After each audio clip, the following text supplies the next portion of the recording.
Okay. Ditto. I can't wait. Now we can get to our reviews. All right. So the movie reviews we are reviewing today, and we will review them with our iconic volcanic rating system. Hmm. We have A Wrinkle in Time, and we have Death Wish.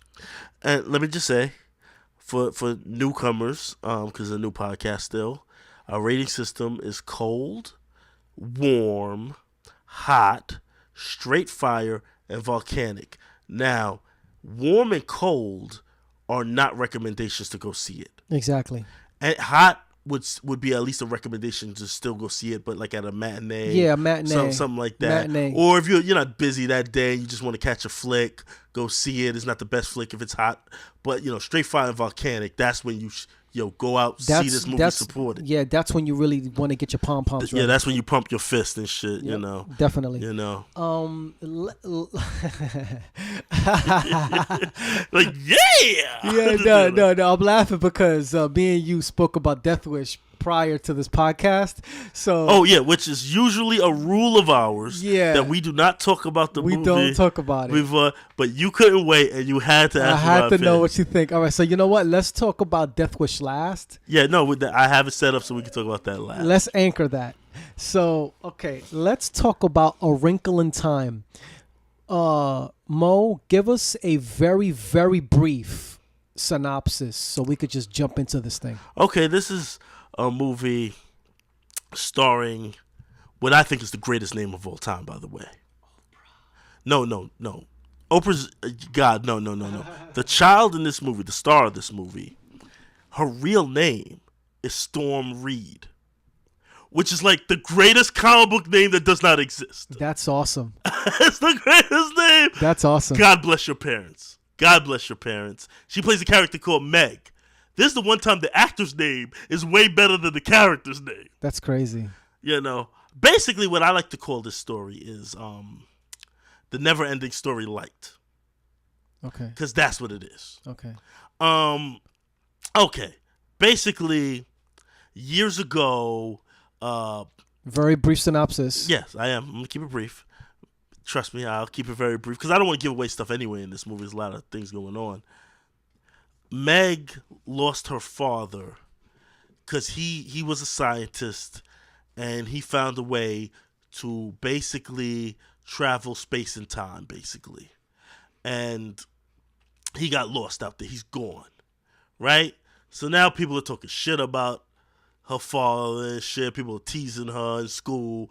And she finds out her father is still alive out there in the cosmos when she's visited by these three chicks. One of them being Oprah.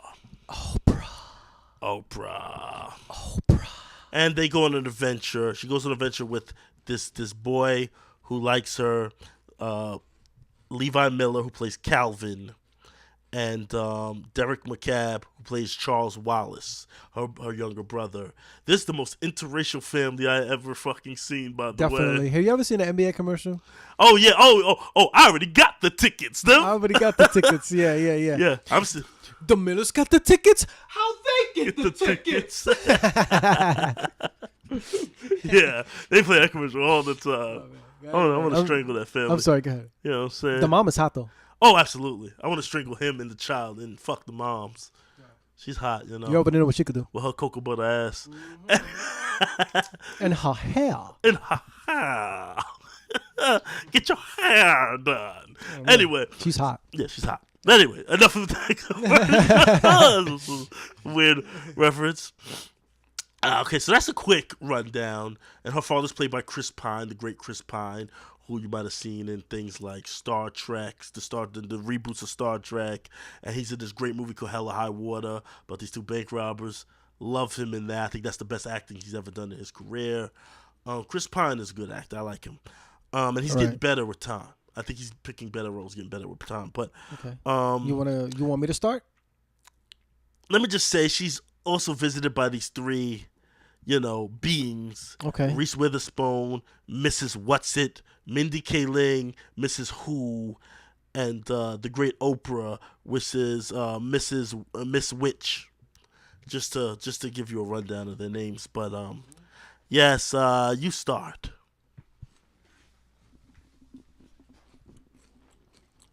Sorry, I'm very hungry.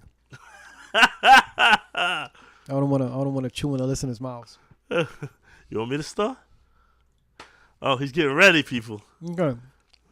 I'm so hungry. I'm sorry. I haven't eaten anything. All right. That's how real our thing is. Yeah. So I'm eating chips on the side. So this film is obviously very fantasy. It's also based on a book people love and people said was unfilmable. Keep that in mind. People didn't want this book ever being made into a movie. Okay. So keeping that in mind, this is very fantasy. And it's almost like it's fantasy mixed with a little coming of age a little bit. Because you've got this girl who's bullied and, she's seen as not this cute girl and she's ugly, whatever. Even though she's not ugly, she's, very pretty girl in the film. But they try to make her that fake Hollywood ugly. Yeah, that fake ugly, Hollywood ugly. No, she has glasses or something. So, she's smart. Exactly. She's smart. It automatically makes her ugly or some bullshit. I don't know. But she goes through that and she's very insecure about herself. And, she goes on this journey. But I thought that it was shot well. I like the way it was shot. The cinematography was pretty good here. Very trippy colors. Yeah, very, very trippy colors. I actually like the effect of the wrinkle that the time makes.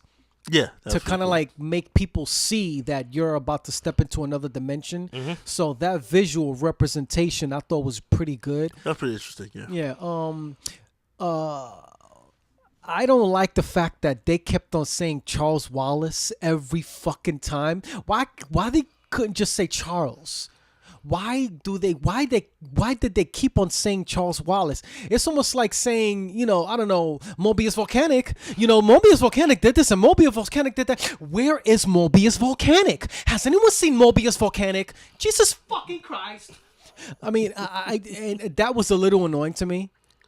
I'm guessing that there's a reason for it in the book and they just don't explain it in the movie.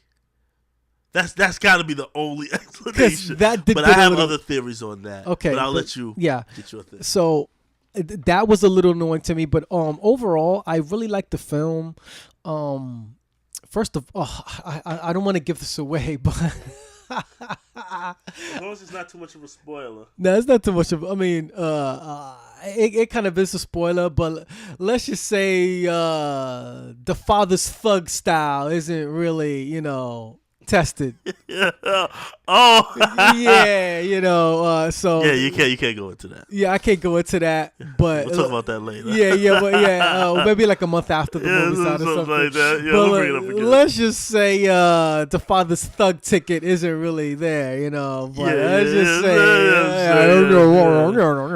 I had some issues with the end of this movie, right. But okay. So but the ending was okay. I thought it could have had a better ending. I agree with you. Because of what I just mentioned and, probably a few other things. But overall, I enjoyed this film. It's very enjoyable to watch. Yeah, like I said, it was shot well. The cinematography was well. The editing was decent. The editing was pretty good. Like I said, I like the wrinkle in time effect that they add. The talking flowers and, all that shit. Like I thought it was good. So that's pretty much what I thought. Okay, it's time for me now. Okay, first of all, I got to put some context to some of this. First thing is, I don't think it's as bad as critics have been saying. Okay. Critics have been bashing this movie. That's why it didn't take number one over Black Panther. Okay. Critics have been like squatting, taking shits all over this fucking movie. I mean really taking shits on this fucking movie. We'll talk more about other people, but I go see movies on my own. Now I have to set the scenery when I saw this movie. I had a movie experience when I saw this movie because I also went on the premiere stuff slide. Okay. Nobody skipped me though, but they had the slowest bitch. Slowest concession lady? Oh my son, people were asking for minimal things. and she was taking 10 minutes at a time. I missed some of my trailers because she was taking so long. And there was not that many people on that line. And I asked for, Wow. and I was with a friend of mine, and I asked for 3 hot dogs and 2 drinks, and it took her forever, and they were already made. She was looking at them, taking them slow, like an old lady, and she was young. Why don't you say something? I was just like, I was giving her hints. I'm not the type of guy who likes a lot of confrontation myself. But I don't know how to tell you to fucking speed up. Like, I don't think and I don't want spitting in my food or nothing either. But slip some shit in there. Do some nose wipe and fucking grease my hot dog or some shit. So then I get into the theater. You know how they have assigned seats for everything now. Absolutely. Because I almost missed my full trailers. Oh, somebody sat in your seat. 2 bitches was sitting in my seat. Yeah, I call them bitches. Sit where you're supposed to fucking sit. First of all, it's the first day that this movie came out. So, yeah, the people, and it's a Disney movie. So, yeah, the tickets are bought up. Exactly. Sit where you're supposed to. It's not like it's the 10th week where the theater's empty. They probably got bad seats. I think the seats were probably behind mine or something, but they wanted to sit even a little closer, I guess. And I was like, because I had the last 2 good seats in the theater, by the way. Okay. When they bought my tickets. So I'm like, sorry. So I probably bought my tickets after them. So I don't know why you're sitting in that seat. So I sit there. I'm like, you mean you bought the tickets before them? No, after, because I'm telling you, the whole theater was almost sold out, but these 2 seats in one good row. Oh, gotcha. Yeah, and I saw it in 3D. I saw it Gotcha. in 3D because the other show was too early, so I saw it in 3D. Okay. Yeah, so I had to tell these 2 bitches to move. Luckily, they didn't cause no problems. They moved. So me and my friend sit down. I can tell you the person next to me hated this fucking movie too. There was a person sitting next to me. Every 5 seconds. Oh. And for a second, I thought she was talking on her phone for a second. I was about to say something. Because I was like, is this bitch talking? But no, she was talking to herself because she hated the movie that much. I'm guessing she was a fan of the book. Okay. And she was like, and when it was over, she was like, thank God I had enough of this wrinkling time. And the movie's not even that long. Wow. Now, I didn't think this movie as bad as the critics has been saying. Mm-hmm. But I also don't love this movie. Mm-hmm. Or even like it that much. I thought the first half, the dialogue is wonky as fuck. Also, and I'm surprised because you're Mr. Editor, there seems like there's chunks of this movie missing. Which comes to my Charles Wallace thing. I think there's a longer cut of this movie, and maybe it wasn't working, and they were like, cut it down so we can at least make our money back.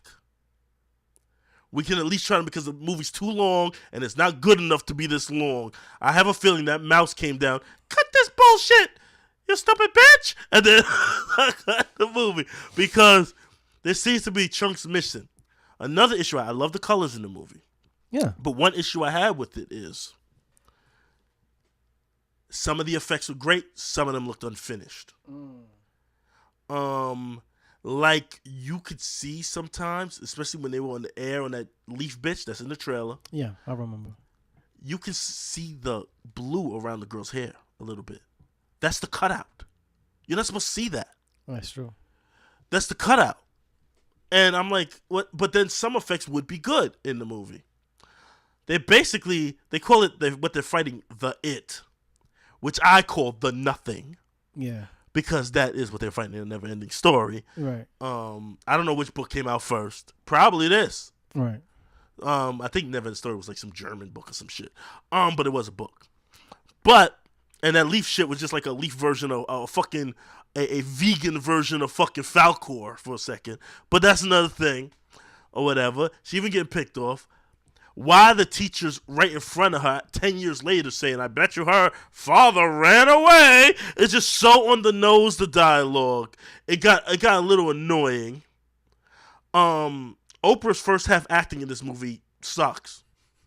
I'm going to tell you what. When Oprah first shows up in this movie, she's giant.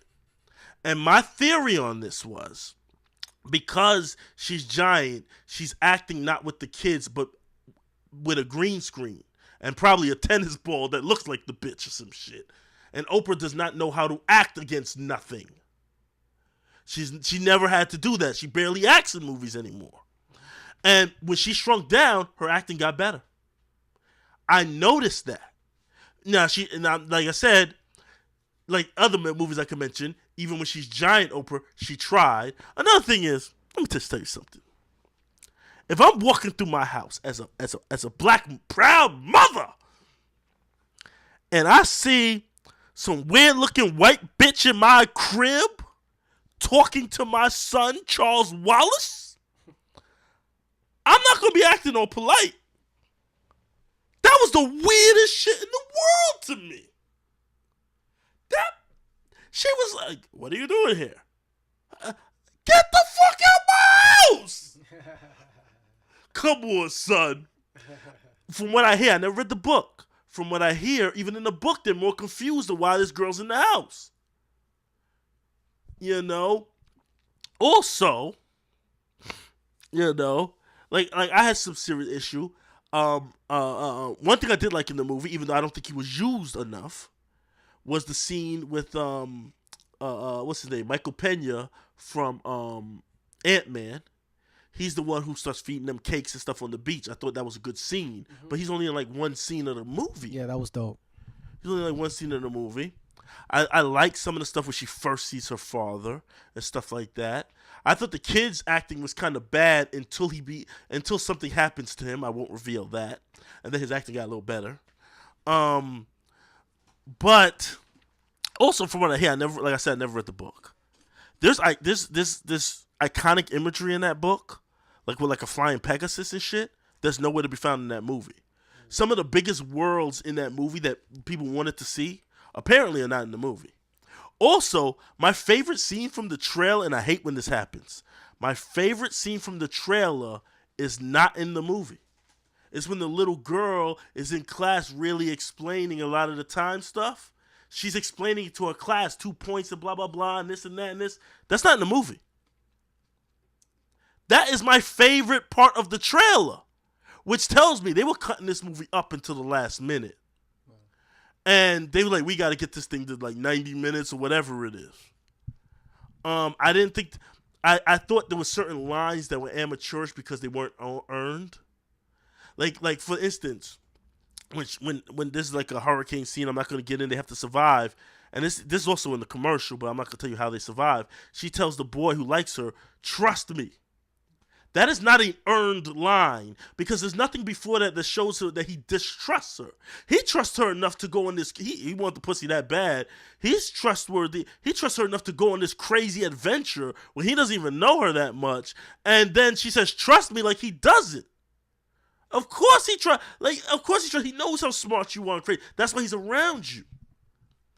None of that. Listen. I liked what they were trying to say with the message of the movie.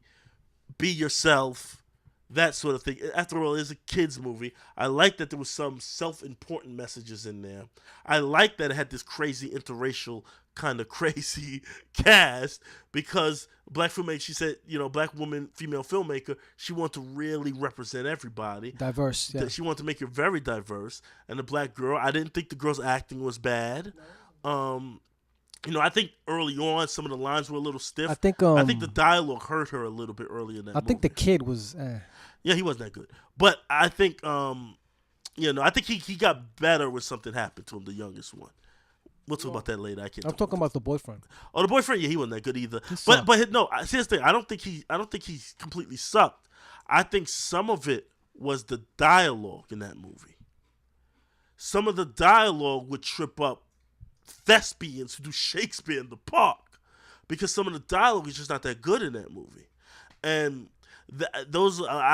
so even though I didn't hate this movie and I had a lot of issues with it, I didn't shit on like completely like some critics just hate everything about this movie. So what would you give it? Like I said, I don't think it's spectacular, but I don't think it's bad either. I thought it was okay. I liked it. I would give it, on our rating system, I would give it a hot. I would give this a matinee. I would give this a matinee. If you got some kids, or if you got something, like on a Sunday morning, you want to catch a nice flick and catch some afternoon lunch or something, and you want to see something, go see A Wrinkle in Time. It's a matinee, but don't see. It's not a full price. I'll tell you that, but it's a matinee. So you would give it so you would give it I would give it a matinee. You give it a hot. Yeah, I would give it a hot. I would give it a hot. You're already fuck other people's rate. I would give it a hot. Yeah. Okay. Me personally, it was borderline, but I can't recommend this film. I would give this film a warm, which is like rent it, catch it on Netflix. I think you'll have a good time with it. If you see it on some streaming service, and you're like, okay, that was pretty good. A Sunday morning I had watching this with my kids, or you can put your kids in front of it just to watch the pretty colors when you're out, I don't know, fucking your husband or some shit, and you're tired of the kids fucking you're throwing Legos everywhere, and doing dumb shit, and you want to put something on, sit them down in front of Auntie Oprah, and Oprah and her friends, Storm Reed, can talk to you for like an hour or two, and that's what I think about this movie. I couldn't recommend it. There was too many faults for me to get over, and the first half in particular, the dialogue just wasn't that good. And like I said, there were certain parts with the edit, it just felt like some of the movie was actually missing to me, and that bothered me a little bit. But okay, on to our next review.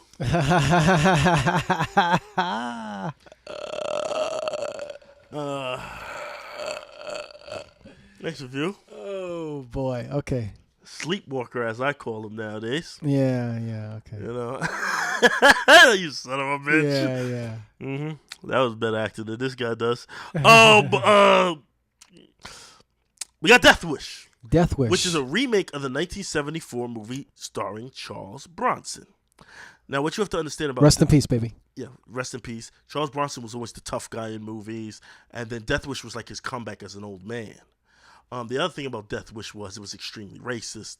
That was back when the black guy, of course, would come out, I'm gonna cut you, baby! And then he would shoot the black guy. Yeah, definitely. Because it was the end of Nixon being in office, and they started blaming everything on blacks and Hispanics. And it was like gun culture nuts at the time. They were like, well, just protect you. The government's not going to protect you. Protect your own family. Kind of like what's going on now with the NRA. Like, protect your own family and shoot all the blacks and Hispanics that might try to take you. That's kind of what the original Death Wish is when you go back and watch it. Besides that, it's like a great B action movie. We have the better version nowadays called The Punisher on Netflix. Definitely. That's incredible, that show. But we have this one. And basically the story is Bruce Willis is some surgeon. And there's not giving none away. We all know the story of Death Wish. They don't hide it on the commercial. This is not a spoiler. Yeah, his daughter gets injured. There's a home invasion. His daughter gets injured, and his wife gets killed. Right. And then he's like, I want to get revenge. And he goes out and becomes this vigilante for justice. Right. One thing I did think was weird in this movie is that I don't know if I liked the whole hoodie symbolism. Okay. Because of Trayvon. Okay. And it's like Trayvon was the gunman. It's just weird to put him in a hoodie for the whole movie. Well, I have a few theories on that, but if you want, you can kind of like set this off. No, I just thought it was a little weird that they did it. I don't know why they did it, but I just thought it was weird because this movie is so pro-gun that in some ways I found it disrespectful. Yeah, and that's what we were talking about. Mm-hmm. That's one of the issues I brung up. Yeah, and it's hard to separate this movie a little bit from politics because of what's going on with, there's even a part where they kind of mention you should own an AR-15, which is what shot up the school. Yeah. I mean, they literally mentioned AR-15 by name. I'm surprised they didn't cut that line out. What did I say? I was like, is the NRA funding this fucking film? Like, what the fuck? Yeah, man, they probably did. Supposedly they pushed it, I think, a little back at one point because of the shooting. So, all right. So, what are your thoughts on this? You can kind of like set this off, and I'll tell you what I think. Okay. I'm going to start with the positives. This will be quick.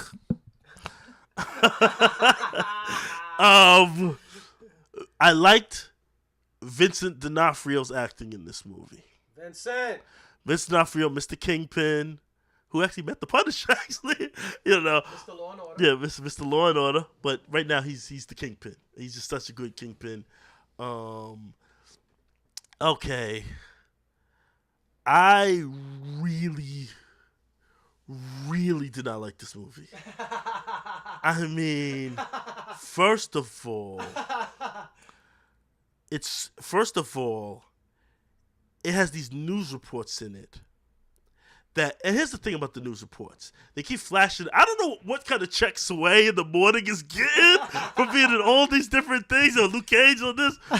But they flash to this. It's like every 15 minutes. Every 15 minutes. But here's the thing. When they flash every 15 minutes, here's a hint. Say something new. Because almost every time they flash, they say, is it right to be a vigilante? Is it wrong to be a vigilante? And then Heather B take, well, he's doing good. And then Sway's like, I don't know. He's a vigilante. They say that every time they're on air, every 15 minutes. It's annoying. You told us once. That's all I need. Why are you coming back to the same question every 15 minutes? Add something new to it.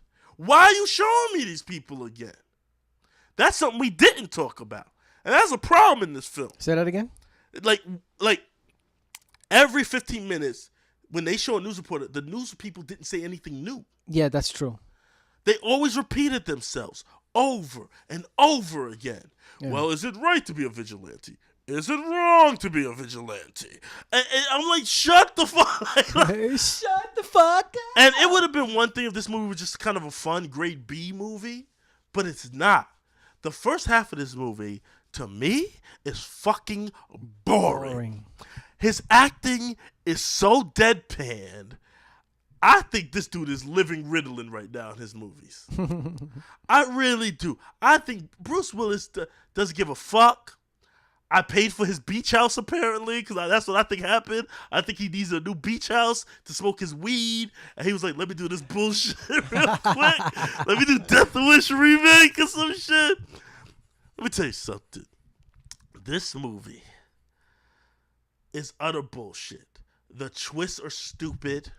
One of the villains. This is how bad this movie is. This is how this movie tried to be clever, but it's fucking retarded.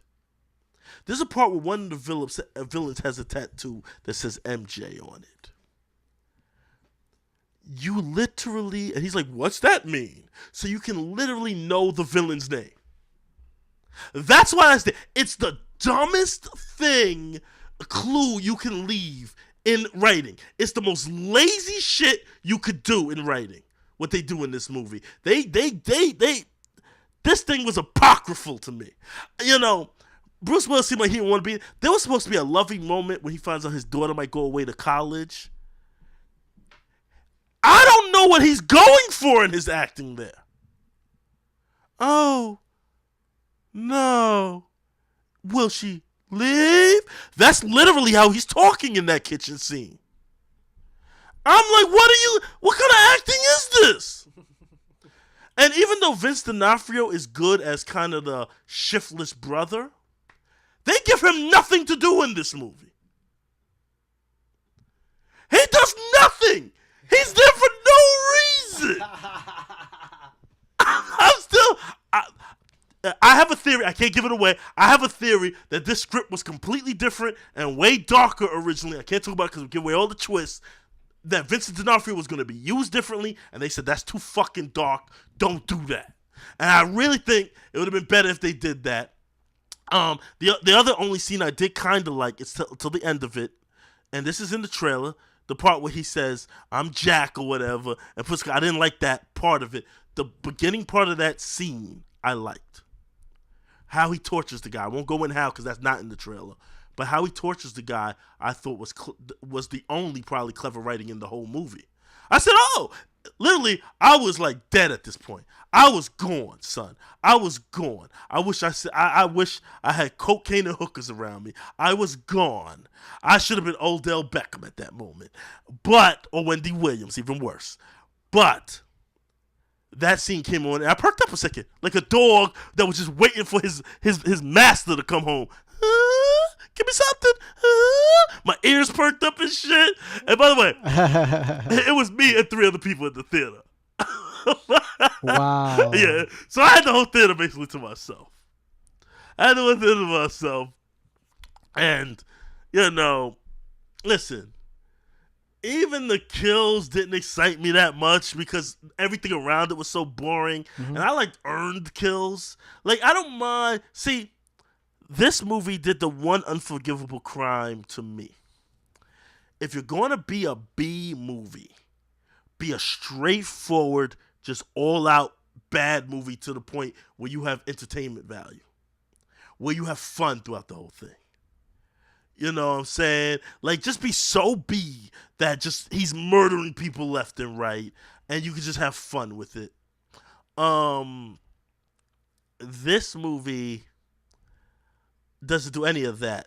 The other problem I have with this movie is, wow, you're really going in. When people are invading your house, trust me, I wish I could go in more, but that would give away stuff to the 5 people that are going to see this bullshit. Right. When people are invading your house, who looks for rope in the kitchen? I'm sorry, but I have to bring that up. Who does that? This is the dumbest, most nonsensical movie I've seen in a minute.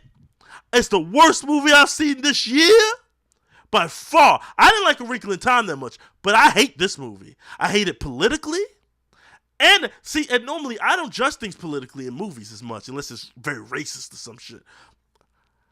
This movie, I can't help but see the politics because the movie's so bad. It's like they made it for the politics. For pro-Trump America, be damned with the script, be damned with the act, then we don't give a fuck. That should have been the subtitle for this movie. We don't give a fuck like Mr. Willis. That's what should have been the name of this goddamn movie. Okay. I hated this apocryphal abortion of a goddamn film. Okay. And if you haven't noticed, it's cold. It's ice cold. It's fucking Antarctic cold. Okay. I'm freezing just talking about this shit. Okay. This is what I thought about the film. Mic drop! All right. So, yes, it's not the best story in the world. Even though it's a remake, I just thought the story was lazy. It could have been a little more interesting because it's kind of like your average, like, okay, the guy's family dies, whoops, he's gonna do this, and at this point I don't even care if I spoil some stuff away. But I just, all right, no, you can't go too far with that. Okay, so the directing I felt needed work. Yeah, Eli Roth, not to spoil it, he directed Hostel. It's supposed to be his best film. Yeah. I never liked him really as a director. I never saw Hostel, so I can't judge that film. Right. But I've seen a few of his works. I never liked him as a director. I think his biggest claim to fame is that he's in Inglourious Bastards as an actor. But, all right. Yeah, so his directing was serviceable. There was no cinematic in it. Like there were no dolly shots. There were no, gimme, the nice close-up shots with emotional moments. And I felt, and I think that's a problem because if you're gonna lack story, at least give me some dope ass directing, give me some dope ass cinematography. You gotta make it up in other ways. Yeah, you have to use your creativity in other ways, and I just felt that was lacking. The editing was also very basic.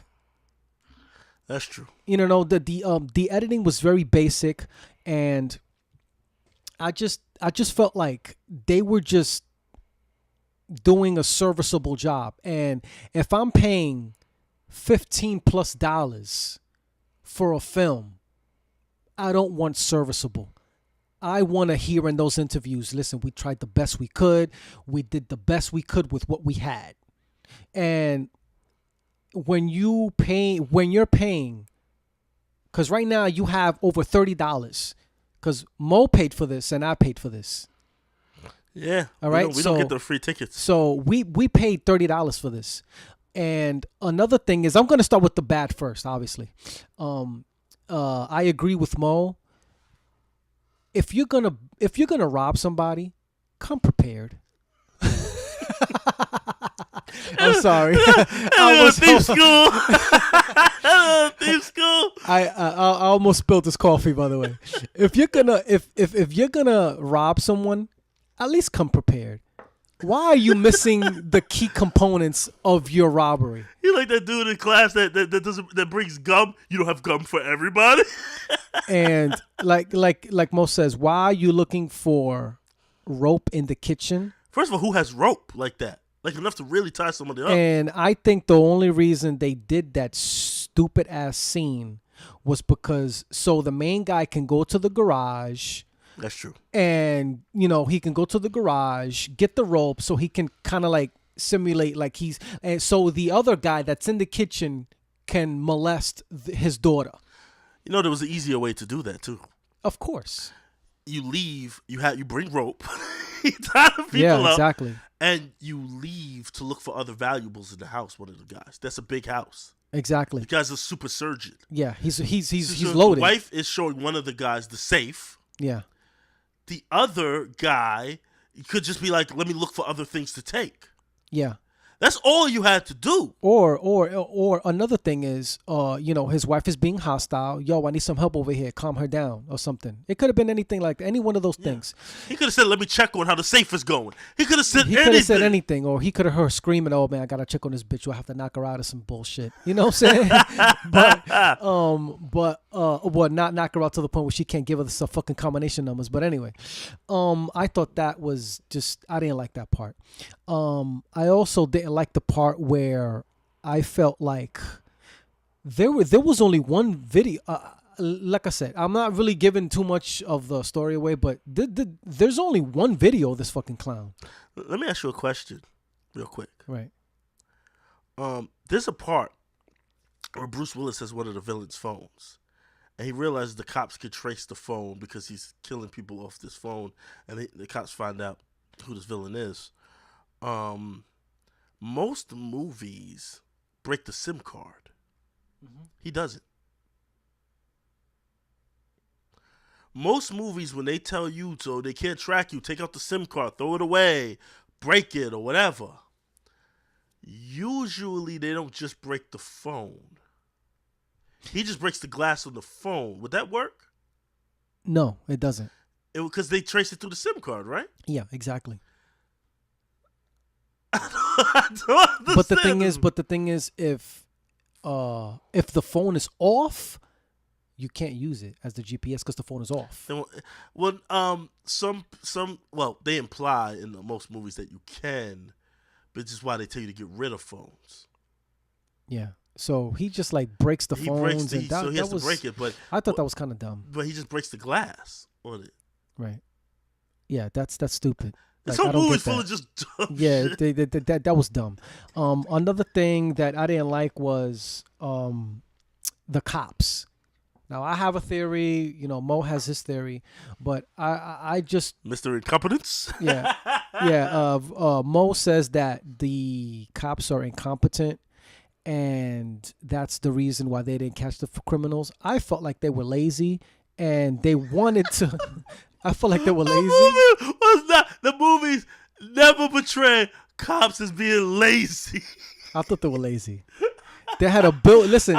This is my review. This is my review and my thoughts. All right. Wrong. So listen, they got a billboard full of fucking things here, and they haven't solved that one fucking crime. I've never seen anybody. No, because they said most of them are gangbangers. They knew everything about this crime. Because this was robbing rich people. Right. They say because gangbangers, they're going to do what they're going to do. Also, by the way, real quick, That's another disrespectful thing. I felt like they exploited the violence that's going on in Chicago right now by making it Chicago. You could have made it agree. another city, and they wanted to make it Chicago and tell everybody in Chicago should have guns. It's fucking wrong. Yeah, well, I'll get to that in a minute. So I just felt like the cops, in my opinion, didn't do enough.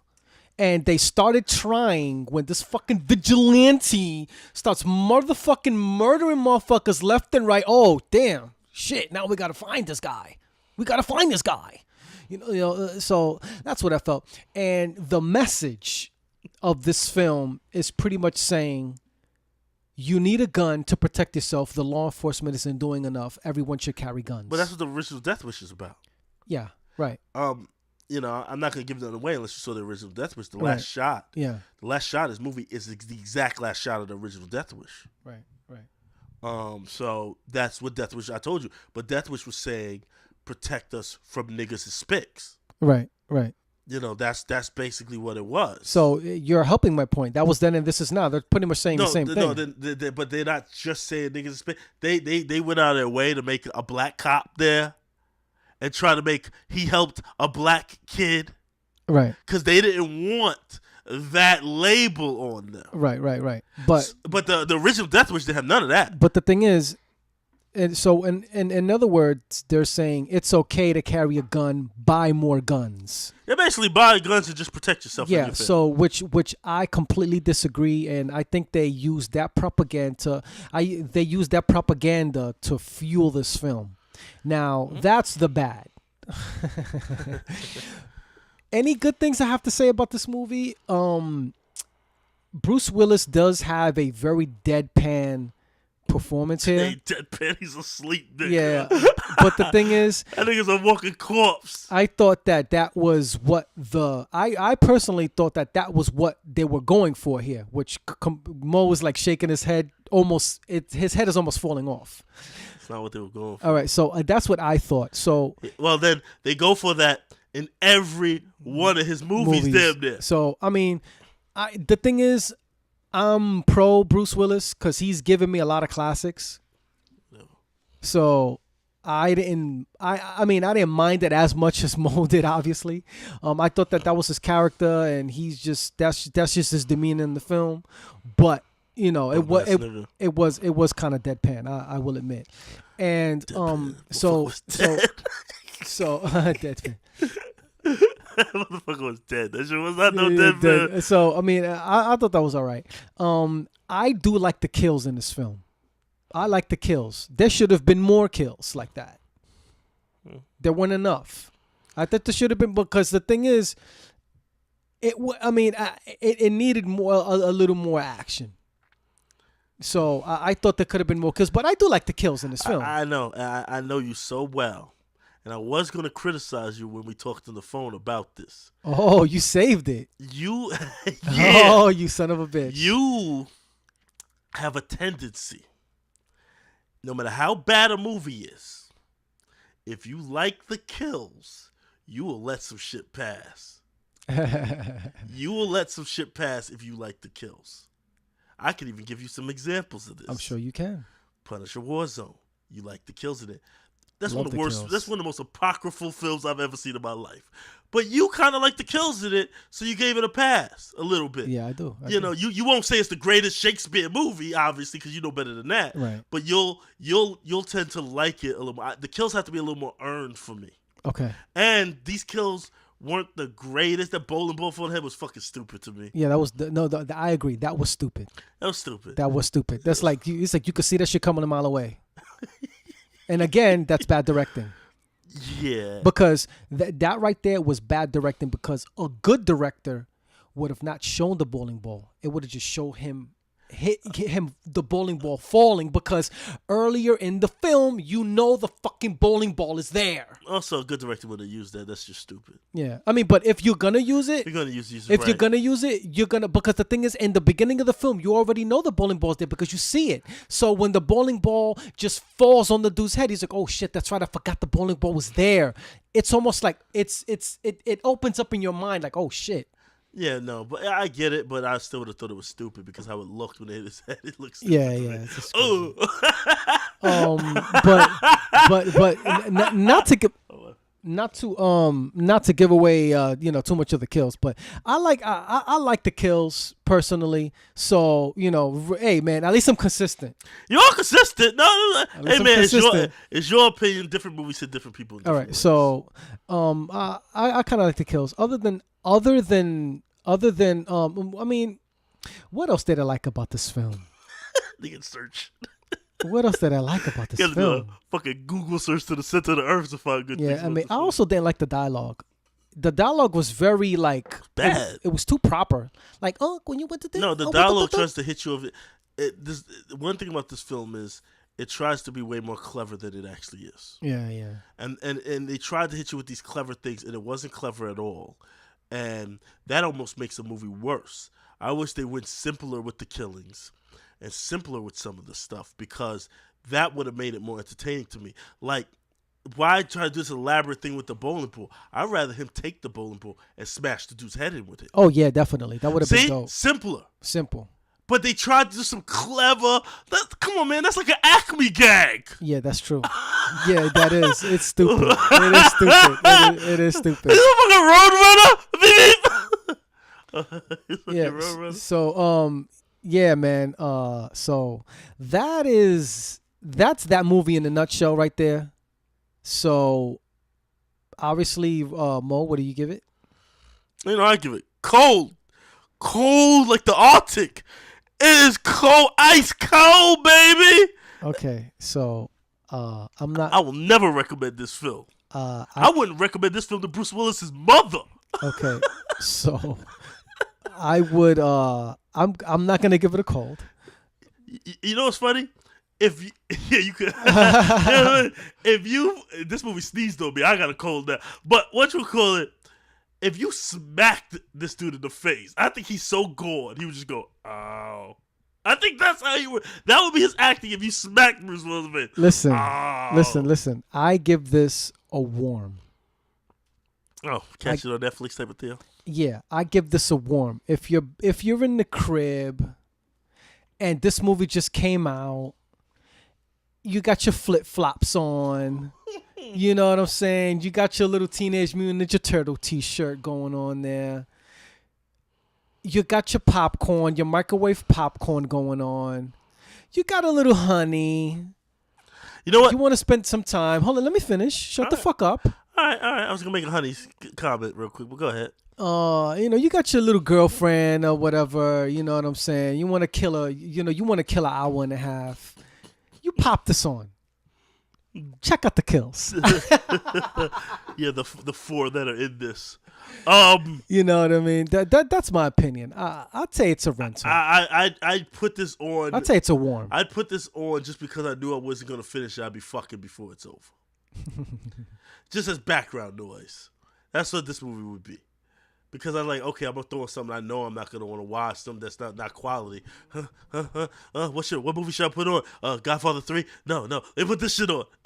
That's the movie. Death Wish. It's right? a coaster. It's a coaster. Okay, all right. I mean, I give it a warm. He gives it a cold.